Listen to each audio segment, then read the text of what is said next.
Price Lord. கர்த்தருடைய நாம் மகிமைப்படுவதாக.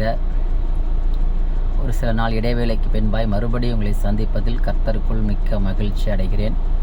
இன்றைக்கான வார்த்தை லேவியராகம் புஸ்தகம் 23:29. அந்நாளில் தன்னை தாழ்த்தாத ஆத்துமா தன் ஜனத்தில் இராதபடிக்கு அறுப்புண்டு போகும். இந்த வார்த்தை தன்னை தாழ்மைப்படுத்தாத எந்த ஒரு ஆத்மாவும் ஜனத்தோடு இராதபடிக்கு அறுப்புண்டு போகும். நம்ம இன்னைக்கு பார்க்க போகிறது தாழ்மை. எந்த ஒரு மனுஷனாலும் சரி, மனுஷியானாலும் சரி, கர்த்தராகிய இயேசு கிறிஸ்துவை பின்பற்ற வேண்டும், நான் பின்பற்றுகிறேன் இல்லை பின்பற்றப் போகிறேன் என்றால் அவன் முதலாவது பிரதானமாக அவன் இருக்க வேண்டியது தாழ்மை. அவன் இருதயத்தில் ஒரு தாழ்மை இருக்கணும். ஏன்னா ஆண்டவர் சொல்றார், பெருமை உள்ளவனுக்கு நான் எதிர்த்து நிற்கிறேன். பெருமையாய் பேசுகிற நாவுகள் எல்லாம் அறுப்புண்டு போயிடும் அப்படின்னு சொல்கிறார்.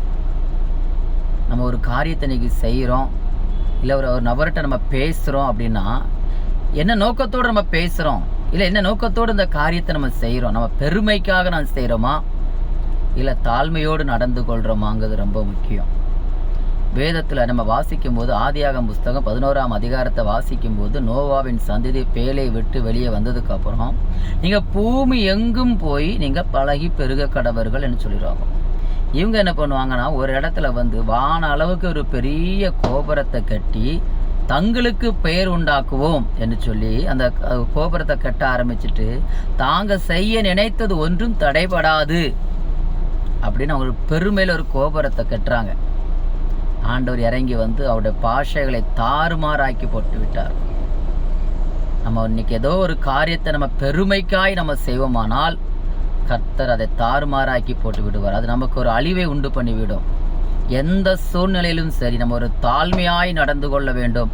நம்ம இருதயத்தில் ஒரு தாழ்மையாய் நடந்து கொள்ள வேண்டும் என்று கர்த்தர் விரும்புகிறார்.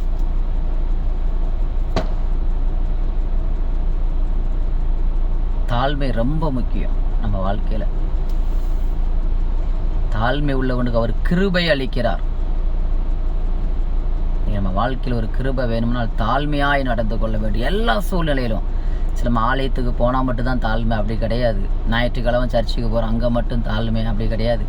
எல்லா இடத்திலும் நம்ம தாழ்மையாய் நடந்து கொள்ள வேண்டும். இருக்கிற இடத்திலும் சரி, ஆலயத்திலும் சரி, வேலை ஸ்தலத்திலும் சரி, சென்று வர இடங்களிலும் சரி, ஒரு தாழ்மையை ஆண்டவர் எதிர்பார்க்கிறார். தேவனுடைய பிள்ளைகள் யாவரும் எல்லா இடத்திலும் ஒரு மன தாழ்மையாய் நடந்து கொள்ள வேண்டும். அப்படிப்பட்ட கிருபையை தேவன் ஒவ்வொருத்தருக்கும் தருவாராக. கர்த்தராகிய இயேசுவின் நாமத்தினால் இந்த வார்த்தைகள் ஆசீர்வதிப்பீராக. ஆமென்.